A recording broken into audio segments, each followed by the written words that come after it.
Good morning, everyone. Welcome to Sports Shorts Daily. Ronnie Rance alongside Tommy Chrysan. Sports Shorts Daily coming to you. TK is from Court Street Cafe in downtown Port Allen, right across the Mississippi River Bridge from downtown Baton Rouge. I'm in an undisclosed location presented by the Louisiana Sports Hall of Fame.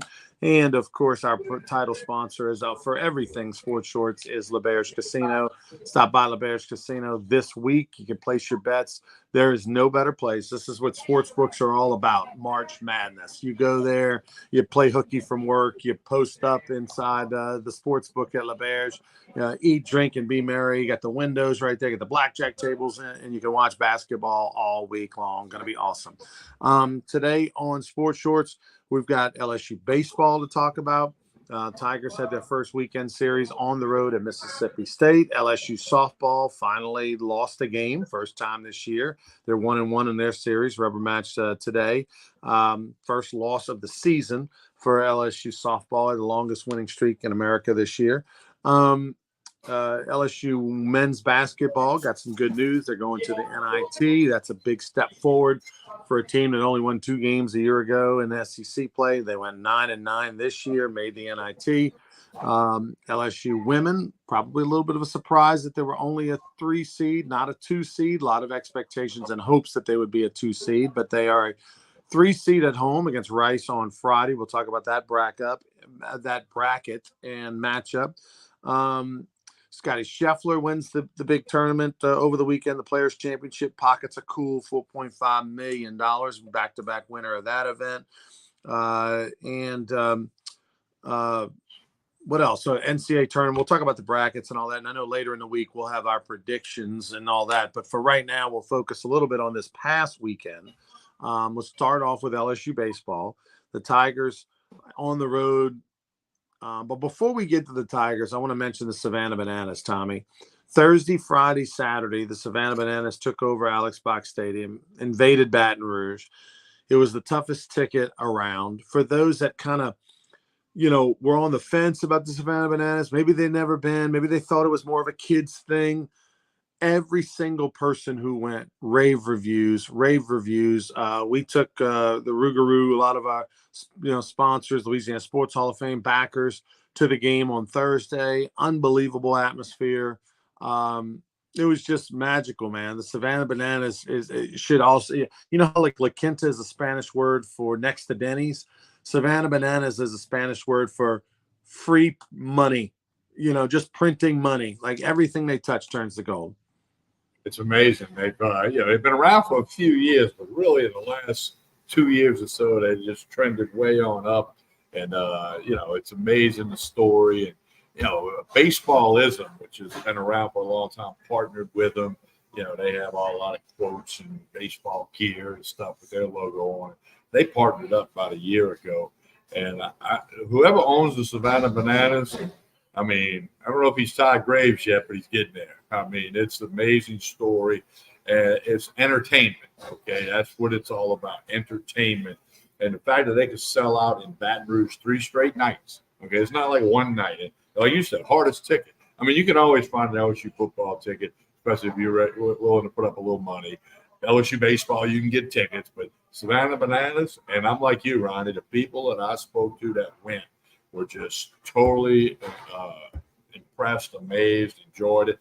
My oldest grandson saw him in Houston last week. My youngest grandson was in Baton Rouge the other night. So, and these are 2 young kids who, this is what they wanted to do more than anything. One of them said let it be his birthday present if he can go to see the Bananas. So, it's the thing that has sweeping the nation. And, of course, they played in the Major League Park for the first time last year in Houston.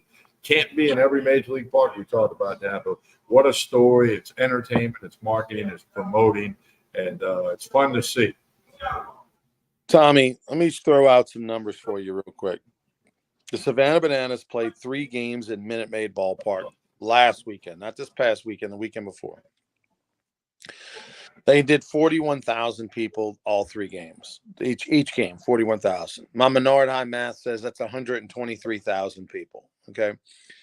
You multiply that times $35, which was like, I think the general admission tickets were $35. All right. And so I'm not charging extra for club or suites or whatever. I'm just going to say all of those times $35. Then you take that same 35 because the average hat, t-shirt, and all that's about $35. So, and look, the merchandise line, there's multiple booths and stations all over the stadium. It's just like when you go to the Masters to play golf. It's not about the Masters ticket. It's about the merch shop. Everybody, they actually have a number, Tommy, at the Masters that like each person is good for, $683, at the merch shop, right? Well, that's how it is also at the Savannah Bananas, right? There's some people that go and they don't buy any merch, but then there's also people that go and buy 13 shirts, and 17 hats, so that makes up for the people that don't buy anything. And I myself bought one $35 shirt for my daughter. And then someone bought me a shirt. So I'm going to do some quick math here, Tommy, because here's my point. Let me get out my calculator. 123,000 people, which was the 3-game total at Minute Maid. You multiply that by $70 because 35 for the ticket, 35 for the one item, whether it be a hat, a t-shirt, something like that. That's $8.6 million. Okay. $8.6 million in 3 games, Tommy. If you have 100 at the Savannah Bananas, have 100 employees full-time for their tour for the year. Let's say they've got 50 players, 25 and 25 between the party animals and and they've got all their front office staff and crew, 100 employees. And let's say they paid them all $80,000 a year. Let's say the average salary was $80,000 a year for everybody that works for the Bananas, which we know that's not. We know it's less than that. Okay. But if it was, that'd be $8 million. That means in one weekend series, they paid the entire year's salaries of their entire staff and still had money left over before they ever went and played the other 80-something games that are on their tour. That is just and then when they go on their tour, Tommy, whatever city, like for example, when they came to New Orleans, the Baton Rouge this past weekend and played the 3 games, Visit Baton Rouge in the state of Louisiana paid them for their travel. Like gave them a lump check. Here's $100,000 for your buses and your plane tickets and your whatever. So their travel is paid for. There's a lump guarantee. There's a lump amount of money that's given to them to come to your town. Plus the Bananas get all of the ticket revenue, all of the merchandise revenue. The team, the home team, in this case, Alex Box, they got concessions. They got parking. They had their own gift shop open, underneath the stadium, whatever. And that's it. That's what they get. So, and it's a lot, but that's what they get. So the Bananas are multi-gazillionaires. Like it is stupid the amount of money that they're making, and straight in the pocket, Coach. Straight in the pocket. Well, now that you do the math on it, they might be bigger than Todd Graves. Probably not, but we'll put it that way. They both have gazillions. Okay, but no. It's a remarkable story, that they started this in Savannah, Georgia. 2016, first year. They're trying to draw a crowd out to the local minor league park, whatever it was. And I think I read there's a former Southern baseball player that's either part of the Bananas or the Party Animals. He's from Mandeville. He plays for the Party Animals. He played at Southern in 2022 as a catcher. And he's the average salary I've kind of read is they start them out at around $40,000-$50,000 for the year, the players. And of course you got some players that make, 80,000-90,000. But a lot of these players, the ones that make the most amount of money, the ones that have been around a few years that have a brand, some of these people have, 500,000 billion followers on social media. So they're making gazillions off of social. Do they pay like a Roger Clemens to come pro? No. Not that I'm aware. Kim Mulkey, who got thrown out of the game in Baton Rouge the other night. Yeah. Is there any kind of fee associated with that? I don't think so. I don't know for a fact. I know Kramer Robertson told me Saturday I saw him at the Earl of Palooza concert and all after the parade. He told me, hey, my mom's going to be throwing out the first pitch tonight, and she's going to get into an argument with the umpire and all that little skit. I don't think so. But hey, did Rocket get $1,000 or something? I don't know. Maybe but Gotta get him a shirt and a hat. I think if you're in like the town and it's, and you're just happen to be there, would you come do it? We'll give all your family tickets and da da da da. Now if they fly you somewhere and it's different, you do. But I think if it's like when they go to the town, they try to find. I mean, Ben McDonald told me they asked him months ago, and he said no. He said I hadn't pitched in 10 years. I don't want to throw an inning, And so, well, that would tell me they're not paying. Yeah, right. I wouldn't think they are. Well, I mean, I'm not trying to be mean to Ben, but if they'd offered Ben 20 grand, he'd have got loose and got the arm in shape. But if they just said, hey, Ben, look, we'll give you a hat and a shirt, it's like, I don't want to get hurt. And he had pitched him forever. So they did have, they broke out the booking umpire, Brandon Castillo, for 7-foot umpire that you'll see at Rougarou games from time to time, and he's our booking agent, does all of our umpires for the season in the summer.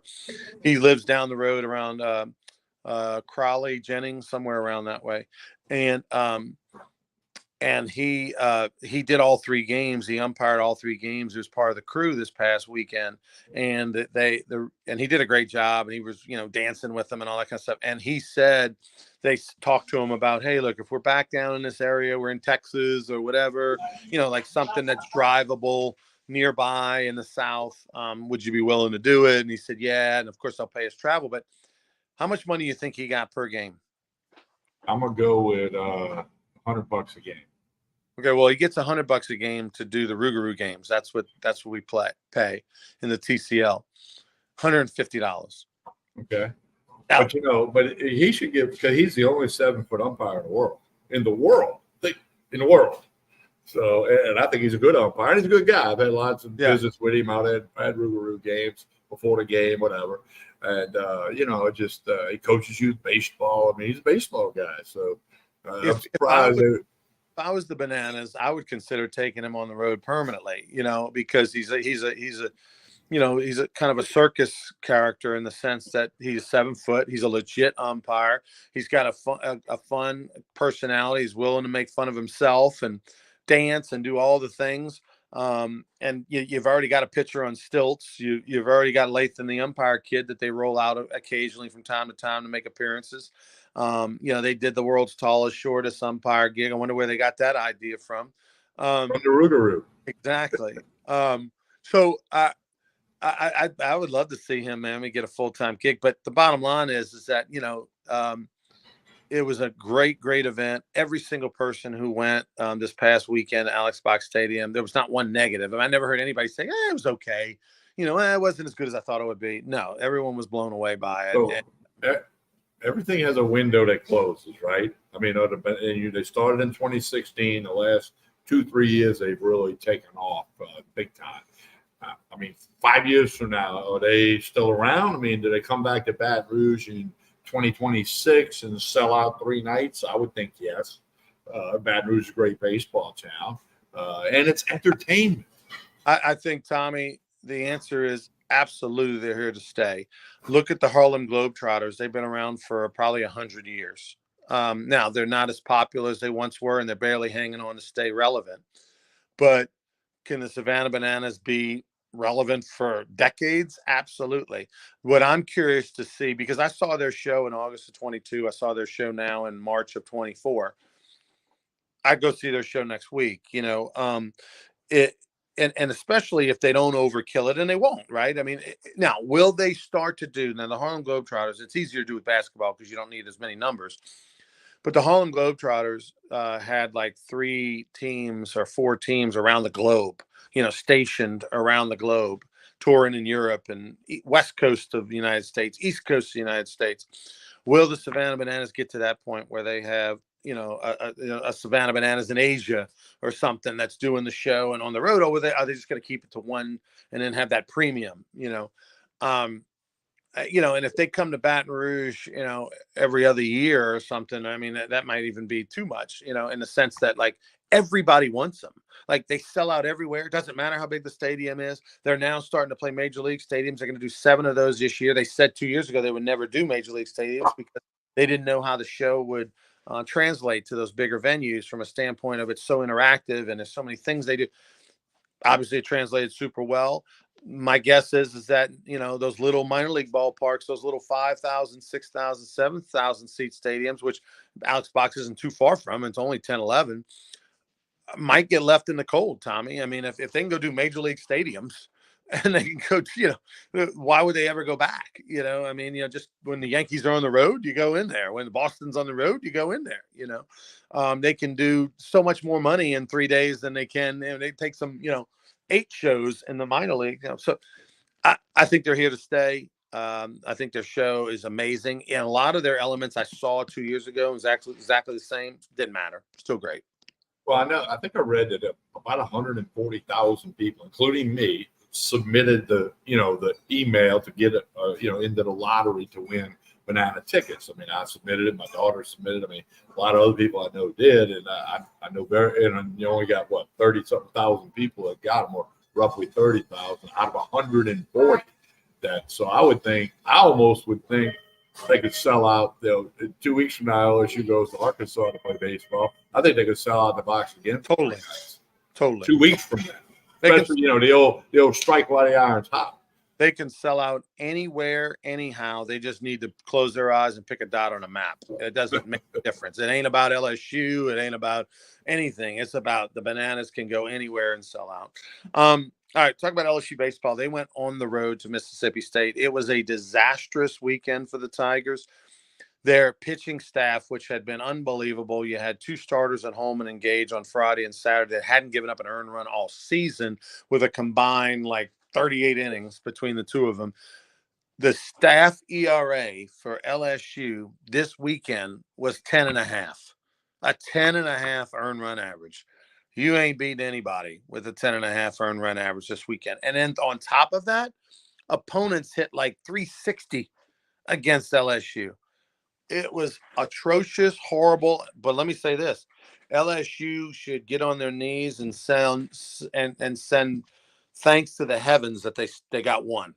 I didn't think there was a chance they were going to hang on there in the 8th and 9th. And they got one, and they deserved to get none, but based on the way they played all weekend. But they stole one on Saturday, and they actually should be happy. And then hopefully they can regroup, get back home, shake off the nerves of the first weekend on the road in a tough environment, a lot of new faces, and all blah blah blah, all that stuff. And hopefully this is just one of those weekends you just flush and forget about. Oh, yeah. I mean, it's been pointed out, last year, a month before postseason, they lost 2 out of 3 to Mississippi State in Baton Rouge. Okay. And then, of course, they ended up winning it all. So I don't think it's time to hit the panic button. But certainly with the next 4 series that are coming up, Florida, Arkansas, Vanderbilt, Tennessee. And Arkansas and Tennessee are on the road. I mean, that's 12 games. You got to find out and figure out a way to win 8 of those 12. And I don't know, with what we saw this weekend, was that a whole lot of guys that never been in an SEC environment before? Maybe Mississippi State, who's been playing good baseball for a couple of weeks after a slow start, is a little better than some people thought. I don't know. Time will tell. But, Jay Johnson, like he said, we missed the ball over the middle of the plate, and they hit it. And we didn't play. The defense was terrible. 6 errors, 2 in each game.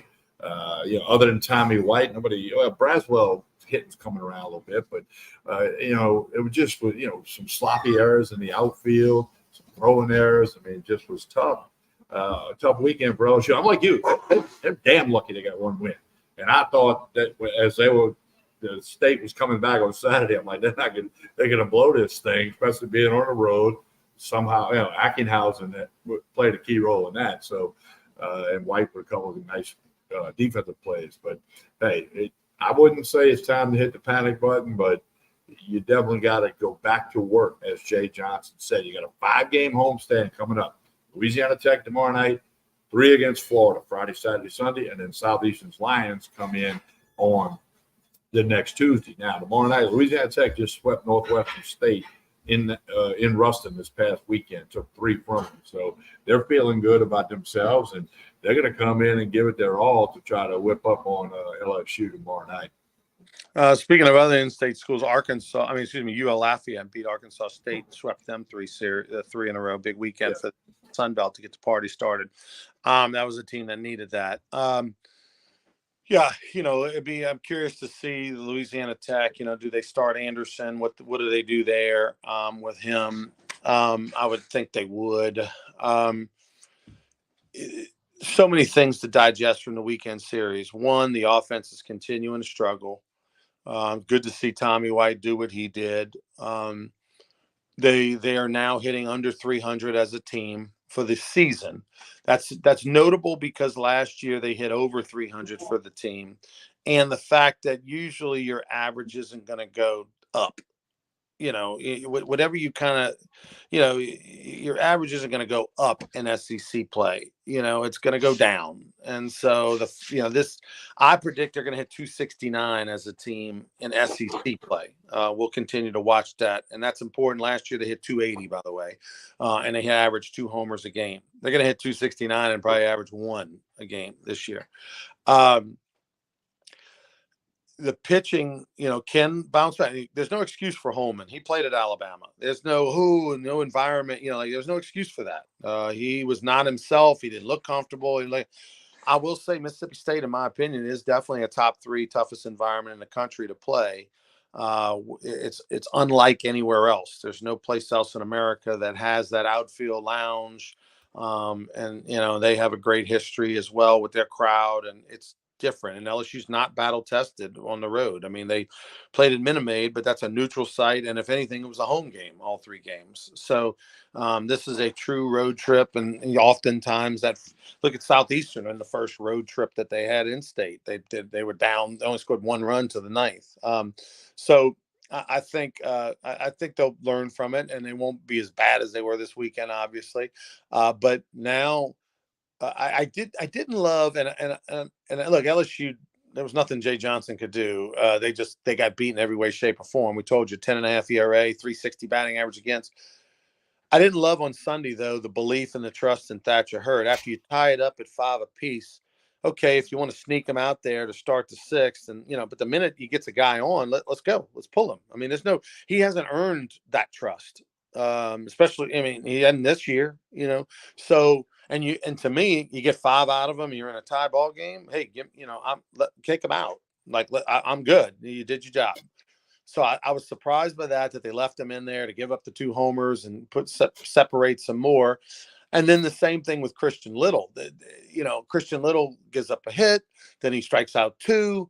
Then to a guy who's already punched out twice. Who the announcers just got finished saying, don't throw him anything good. If you throw him anything off the plate, he's probably going to swing and miss. And then you groove one right down. I know that wasn't the call. Christian Little made a bad pitch. But then at that point, 1st and 2nd, now let's pull him. You go to the mound, you visit with him.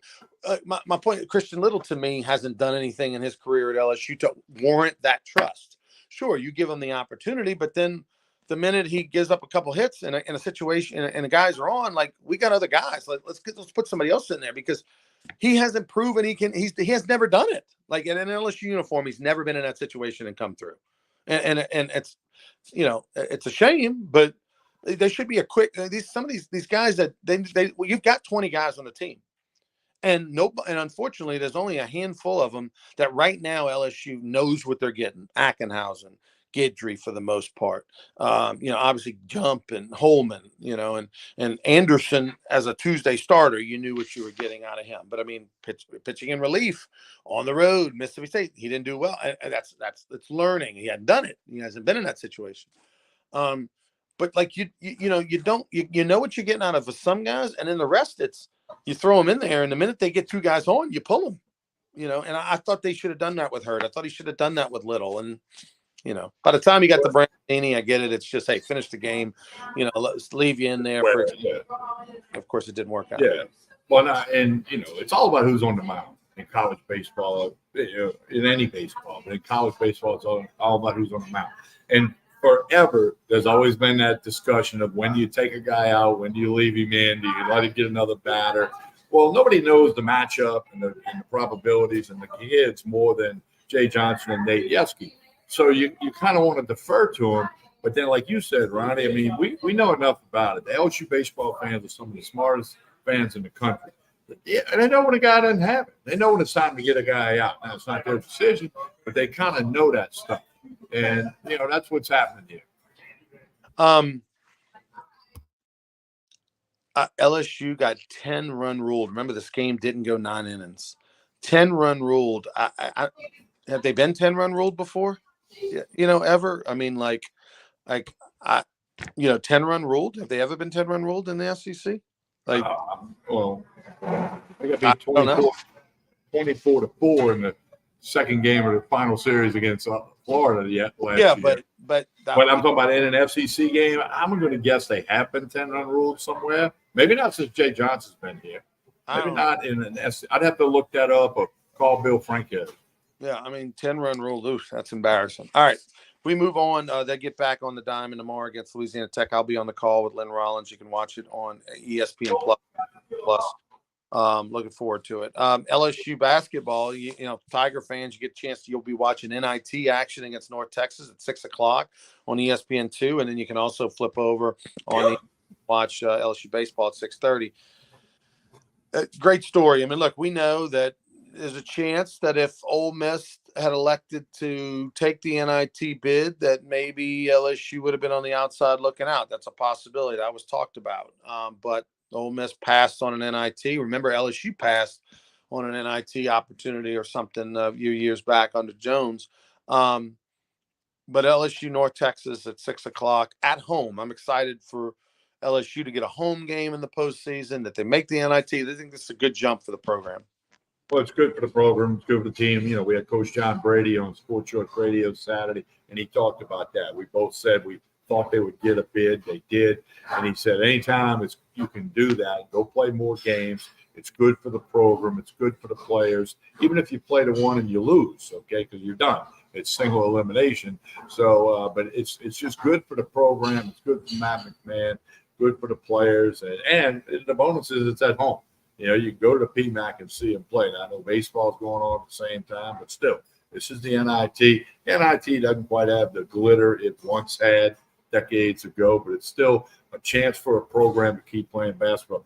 A lot of conversation, like Ole Miss turned down St. John's with Rick Pitino, turned down the NIT, and some people saying, you really shouldn't turn that stuff down because it's good for the players and the program. But with NIL and portal, I mean, it's a different world, and I guess those teams have their reasons for doing it. But the LSU men will play. The LSU ladies become a 3 seed. A lot of people, including you and I, thought they'd be a 2 seed. They're a 3 seed, but they're in Baton Rouge Friday, Sunday, because the SEC championship gymnastics meet is Saturday in New Orleans. So LSU had asked for the Friday, Sunday thing because of that. For its fans, and that worked out. LSU play at 3:00 Friday, the women against Rice. If they win, they get the winner of Louisville, Middle Tennessee, who will play later that Friday night. That second game would be on Sunday if LSU advances, and they should beat Rice. I would think they do beat Rice. So March Madness is full speed ahead, no question about that. You can bet it all at the sports book at the LeBairs. You watch it all. I mean, we'll be out there next Saturday. It'll be March Madness everywhere for radio. But good news for LSU basketball, the men and the women. How about Will Wade and McNeese, a 12 seed? They go 30-3, a 12 seed on the road in Salt Lake City against Gonzaga. They like the matchup. They like the seeding. They feel like they've got a chance. I can't wait to see. When do they play, Tommy? Thursday night, I believe. Thursday night. Ronnie, now I've got to back you up. If it back in November 1st, I would have told you there'd be 2 teams from Louisiana in the men's March Madness, and that would be McNeese and Grambling State. You would have said, like, TK, you've been at the bar behind you at Court Street Cafe too much, but that's the 2 teams from Louisiana in the men's tournament. Obviously, LSU's and the women. The men are in the NIT. But so you got to tip your hat. First time Grambling's ever going to go to the tournament, ever. They win the SWAC tournament to punch their ticket. So that's good for them and for the SWAC. And then McNeese, that's going to be, and that's that 12-5 matchup. Every year it seems like 2 or 3 times the 12 beats the 5. I'm pulling for Will Wade and McNeese. On that topic, Ronnie, I told you this last week. You got a lot of college coaching jobs opening up. Okay, and Ohio State already filled theirs, but the Louisvilles and there's some others. And I read, they always got a national guy that says I had the possible picks to to get that job. Not seeing Wade's name one time being mentioned, even as one of the long shots for, say, Louisville and some other jobs similar to Louisville that have opened up. So I don't know. He might stay at McNeese. Now, if he beats Gonzaga Thursday, then who knows what'll happen then. But it's quite the story and great for the Cowboys. It's the second biggest story in McNeese behind the Gumbo Gators at the Texas Collegiate League. Yeah, Lake Charles. That's right. Lake Charles, the Gumbo Gators this summer, and the TCL going to be playing at McNeese this summer. All right, James tells us Auburn beat LSU by the 10-run rule last year, 12-2 in conference play. So thank you, James. We appreciate the quick research there. Maybe you pulled it out of your head. I don't know, but anyway. So Friday, 3:00, the women against Wright. Going to be interesting if they do. They play Haley Van Leith, who transferred from Louisville. She get a chance to potentially play her a whole team on Sunday. That'll be the storyline there. The one thing about being the number 3 seed that I don't like is you potentially have an Iowa matchup in the Elite Eight.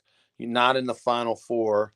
So that looks like that should happen. That would move the needle. And certainly the other thing, everybody, if they were to play South Carolina, it'd be in the championship game. So right. They could not meet until the women's Final Four unless it's in the championship game, which is we'll have to see. Where is the women's Final Four? Is it in Indianapolis?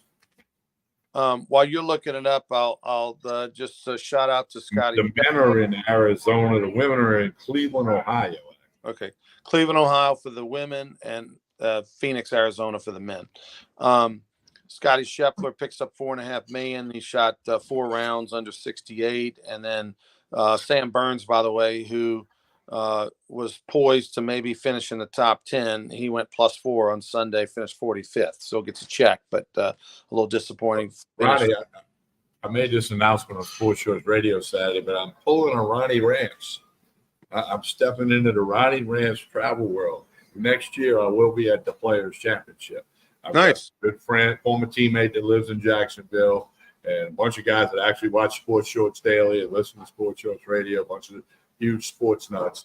And they've already got it taken care of. I will be at the Players next year on the Friday and Saturday round. So I'm actually looking forward to it, even though it's a year away. So I'm pulling a Ronnie Rance. I'm traveling to the big event. You got to post up on the 17th hole. That's where we're going to be. We're going to be at the 17th hole. He's got tickets already. I mean, this is not a maybe. This is it. Awesome. Couple friends of mine, and one of them being Nat Moore, the former Miami Dolphin legend, who played at the University of Florida. He's 71, 72 years old, heck of a golfer, and a buddy, and I played with him many times. He played. He and Brad played yesterday and today. Augusta National, Coach. Ooh. That's strong. That's strong. I know a handful of people that have got to play there, including our world famous Buzzy Hydell. The Buzz. He'll be up there next month. Is he gallery guarding it again? He's doing it again. Him and Mike Holland. Over there. That's great. Yeah. So I know a couple other people that have been fortunate enough to actually. One of my friends actually played Augusta, but it was quote unquote under construction. There were a lot of temporary greens because they were doing work on the other greens, and a couple of tee boxes they couldn't use. So they still thought it was great, but they didn't. You're not going to go play. It's not going to look like it's going to do on a Sunday in April. Whatever. So anyway, there we go. All right. Well, we'll be back on Wednesday morning for more Sports Shorts Daily, presented by LeBear's Casino. Until then, please like and share this video. We appreciate you very much for your support. That's the price of admission. Just hit the like button, give us a share. We'll be back on Wednesday, and we'll talk a lot more about the NCAA tournament. We'll have reaction. I'll have my bracket filled out. By the way, John Brady on the radio Saturday, I asked him who did he like in the big dance, and he said he liked Houston, Purdue, and UConn, and all 3 of those are number 1 seeds. So Coach Brady's right on top of it as always. How about Houston, though, losing by 25 in the championship game of their conference? That was pretty unbelievable. But they still call it March Madness, right? Yeah. Get that loss out of the way early, I guess. All right, be back with more Sports Shorts on Wednesday. Until then, have a great week, everybody.